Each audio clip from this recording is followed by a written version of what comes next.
अस्सलाम वालेकुम जी। आज मैं बनाने लगी हूँ साग, जो कि सर्दियों में सबका ही फेवरेट होता है। तो यहाँ पे मैंने 2 किलो के करीब साग ले लिया है।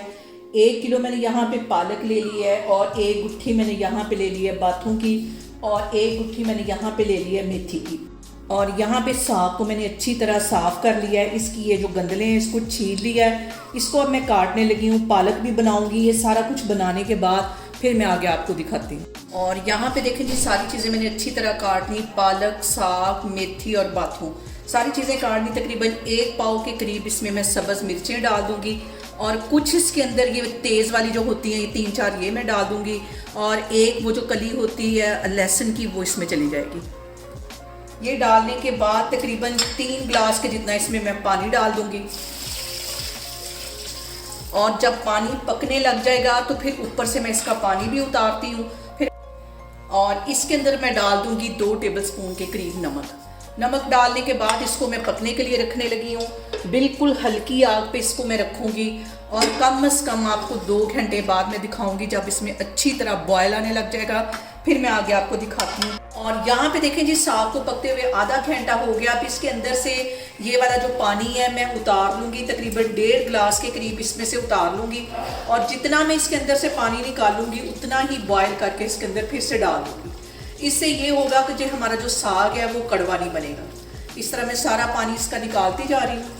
तकरीबन 1 से 1.5 गिलास के जितना इसमें से मैं पानी निकाल दूँगी, और उतना ही हम बॉयल करके इसमें फिर से डाल देंगे। और यहाँ पे देखें जी, सर्दी की वजह से फ़ौरन स्टीम बनती जा रही है। क्लियर आपको शायद नज़र नहीं आ रहा होगा। पानी यहाँ पे मैंने गर्म कर लिया है, और इसके अंदर अब मैं साग के अंदर डाल दूँगी, और फ्लेम में यहाँ पे बिल्कुल लो कर दूँगी। लो फ्लेम पे इसको मैं रखने लगी हूँ। ऊपर से मैं कर दूँगी इसको कवर, और कम से कम इसको 3 से 4 घंटे पे हल्की आग पे पकने दूँगी। और यहाँ पे देखें जी, साग को पकते हुए तकरीबन 3 घंटे हो गए, और इसमें मैं ऐसे ये मधानी फेरती जा रही हूँ, और तकरीबन इसको मैं कवर करके 2 घंटे के लिए फिर से रख दूँगी, ताकि अच्छी तरह जो हमारा साग है वो मुलायम बने। और यहाँ पे देखें जी, साग को पकते हुए तकरीबन 8 घंटे हो गए। बिल्कुल हल्की आग पे मैंने इसको रखा हुआ था, और सुबह से लेके ये रात हो गई है। और साग को तकरीबन मैं 15 मिनट से इसी तरह घोटने की हेल्प से इसको मैं ऐसे घोट रही हूँ। अब इसके अंदर मैं आटा डाल दूंगी। तकरीबन आधी प्याली के जितना थोड़ा थोड़ा करके डालते जाएंगे, और इसको मिक्स करते जाएंगे।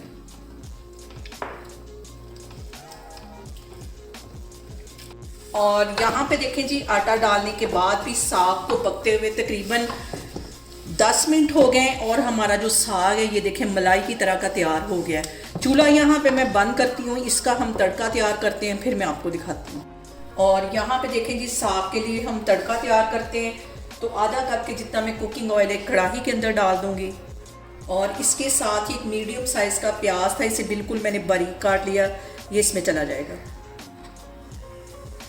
और यहाँ पे देखें जी, प्याज को ऑयल में फ्राई होते तकरीबन 2 से 3 मिनट हो गए। अब इसके अंदर मैं डाल दूंगी 2 इंच का टुकड़ा, ये अदरक का था, इसे मैंने कुंडी में डाल के कूट लिया, ये इसमें चला जाएगा। अदरक साग में ज़्यादा ही जाता है, और ये भी इसके साथ हम अच्छी तरह फ्राई कर लेंगे तकरीबन 2 से 3 मिनट के। और यहाँ पे देखें जी, प्याज को हमने तकरीबन 5-6 मिनट के लिए फ्राई करना है, इसे ब्लैकिश की तरफ नहीं लेके जाना। और ये जो साग मैंने बना के रखा हुआ था, ये इसके अंदर डाल दूँगी। बाकी का जो साग है वो मैंने फ्रीज़ कर लिया है। पूरी सर्दियाँ इसको एंजॉय करूँगी, और आपको साग देख के अंदाज़ा हो गया होगा कि कितना ये क्रीमी और मुलायम साग हमारा बना है।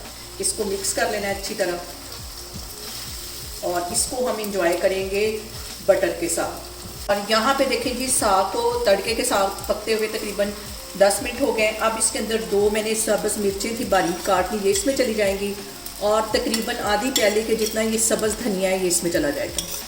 इससे बहुत अच्छी खुशबू आएगी साग में, फ्रेश धनिया डालने से।